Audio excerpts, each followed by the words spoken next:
আসসালামু আলাইকুম viewers, welcome to Najma cooking. শীত আসতে না আসতে রাস্তাঘাটে চিতই পিঠা বানিয়ে বিক্রির ধুম পড়ে যায়।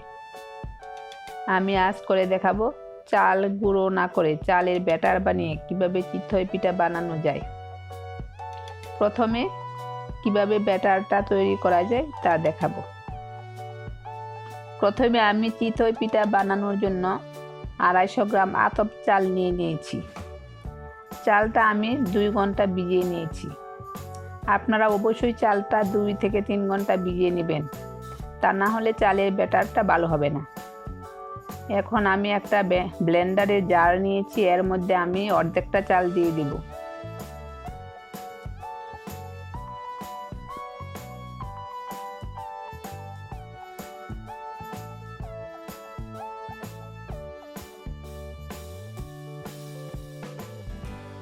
তারপর এর মধ্যে সামান্য পরিমাণ পানি দিয়ে দিব। এরপর ঢাকনা দিয়ে ঢেকে ব্লেন্ডার করে নিব।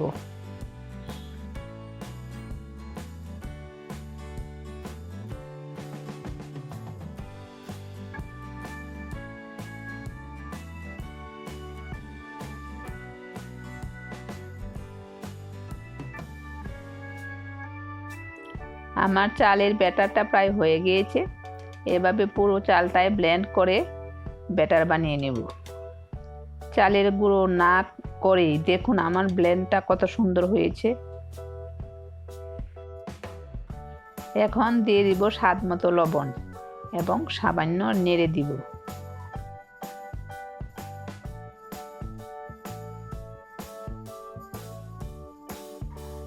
এরপরে এর মধ্যে 1/3 কাপ আটা দিয়ে ভালোভাবে মেখে ব্যাটার বানিয়ে নেব।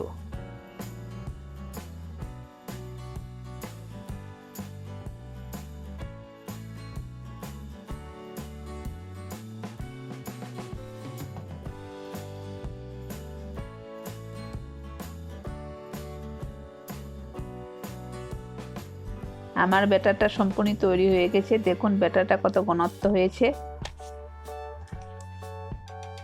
এখন আমি 10 মিনিটের জন্য ব্যাটারটা ঢেকে রেখে দিব।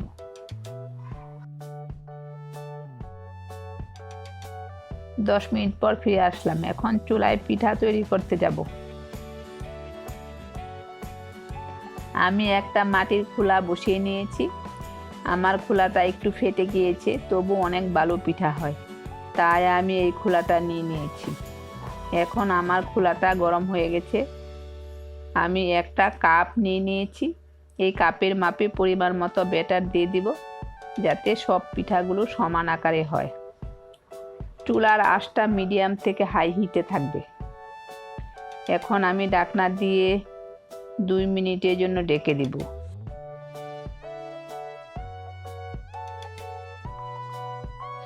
দু মিনিট হয়ে গেছে। এখন আমি ঢাকনাটা খুলে নেব। দেখুন পোয়া পিঠার মতো ফুলে চিতই পিঠাটা কত সুন্দর হয়েছে। অপর সাইডটাও দেখুন কত সুন্দর হয়েছে।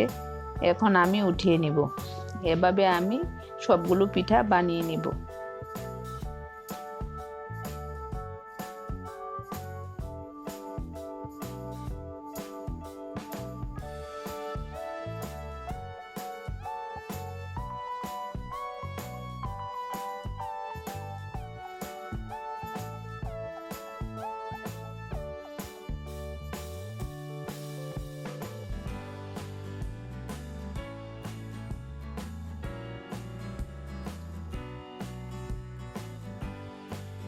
এখন আমার সব পিঠাগুলি বানানো হয়ে গেছে।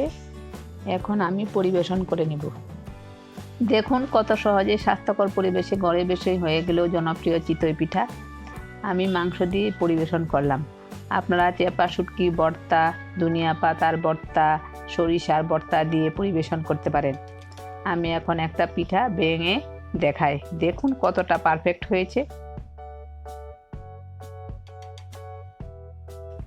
আজ এ পর্যন্তই। আমার রেসিপিটা যদি ভালো লেগে থাকে তাহলে অবশ্যই লাইক, কমেন্ট ও শেয়ার করবেন। আপনারা সবাই আল্লাহ পাকের ইচ্ছায় ভালো থাকবেন, আমার জন্য দোয়া করবেন। আল্লাহ হাফেজ।